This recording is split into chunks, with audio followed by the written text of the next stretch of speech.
Hello guys, আসসালামু আলাইকুম। আর দুপুরে আসলাম রান্নাবান্না নিয়ে। আমি রান্নাবান্নায় শুধু দেখায়, অন্য কিছু দেখাইতে সময় পাই না, কাজের ছেলে মেয়েদের নিয়ে একটু ব্যস্ত থাকি। এই যে আজকে মাংস খেতে খেতে আমার এখন আর ভালো লাগে না, মাংস দেখতেও আমার মন চায়। এই জন্য আজকে আপনাদের ভাইয়া খাক না খাক, আমার হাজব্যান্ড আজকে তেলাপিয়া ভুনা করছি টমেটো দিয়ে। এই যে টমেটো দিয়ে তেলাপিয়া, বড় তেলাপিয়া ভুনা করছি। আর এই যে এতটুকু চিংড়ি ছিল, এতটুকু সাপ্লাই হবে না, আমার অল্প চিংড়ি দিলে মজা হয় না, বেশি করে দিলাম। এখন এই যে 1 কেজি চিংড়ি মাছ নিয়ে আসলাম। আর এই যে এই এতটুকু দিয়ে হবে না দেখে আবার চিংড়ি মাছ নিয়ে আসলাম 1 কেজি। এগুলা দিয়ে আমি বেশি করে দিয়ে শাপলা ভাজা করব। শাপলা, এই যে শাপলাগুলো ভাজা করব।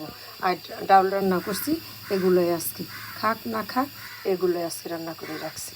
আজকে আমি এগুলো দিয়ে খাওয়াবো আপনাদেরকে। প্রতিদিন মাংস আমার রাঁধতে আর ভালো লাগে না, ঈদের পর থেকে শুরু করছি মাংস মাংস মাংস।